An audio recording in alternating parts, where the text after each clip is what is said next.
slogani që mund të vihet në këtë rast është Shqipëria e kriminalëve apo e kujt mund të quhet, ndërsa shqiptarët në emigrim, se kështu i bie. Jo, po patjetër. Po. Shqipëria koshplerësh? Po, Shqipëria koshplerësh, se po kërkoja një slogan. Pra ky mund të quhet shumë mirë slogani i fushatës Zotit Rama. Në fakt, Endira, kam një moment, na trego pak letrën, lutem, që Franc Nuri, drejtuesi i Departamentit Drejtësisë Partisë Demokratike, ka paraqitur pranë SPAK-ut, është një kërkesë, po, e paraqitur nga Partia Demokratike Endira, ku i kërkohet task force-së së SPAK-ut të ngritur enkas për hetimin e krimit elektoral, të fillojë të ndërhyjë.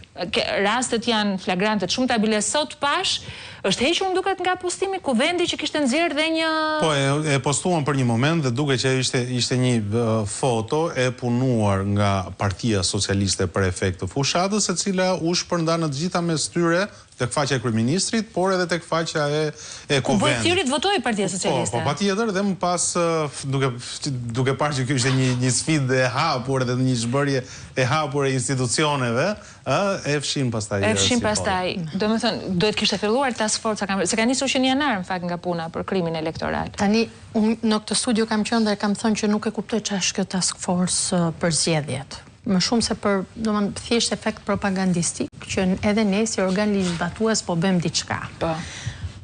Ka ndonjë deri tani se zgjedhjet nuk blihen, votat nuk blihen, nëse zgjedhjet janë me 11, nuk blihen me 10.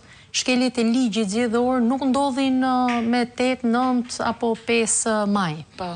Pra, për këto zgjedhje, ne kemi parë që makineria qeveritare ka të paktën mbi një vit që punon. Dhe si punon?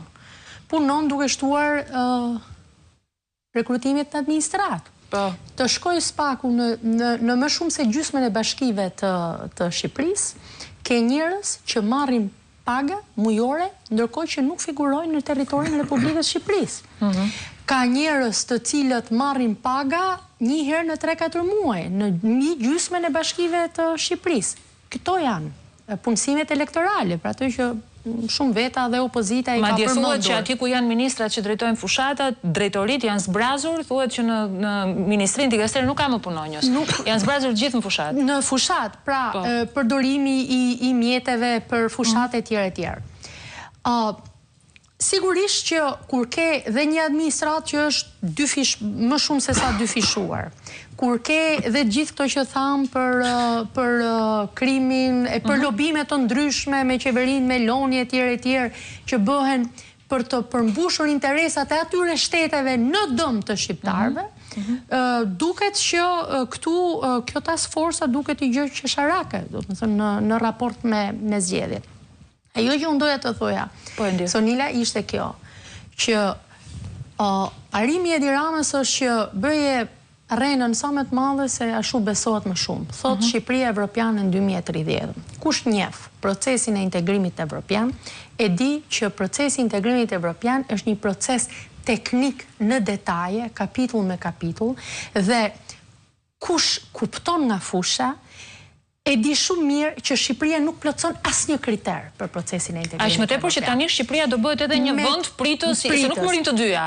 Edhe të presësh ata që përzë Europa, edhe t'ja bësh edhe ty në bëje, po me ata që përzë Europa. Metodologjia franceze çfarë bëri? I tha shteteve që duan ta ndarsohen, i tha që nuk të lëm më kapitull në kapitull, por kam të kapitullin e parë që e hap të parin dhe e mbyll të fundit, i cili është një filli kriter politik. Pra, kjo që quhet grup kapitulli i parë. Endira, kam përshtypjen që këtë pjesë nuk e tret më askush, aq më tepër që lëvizjet që po ndodhin.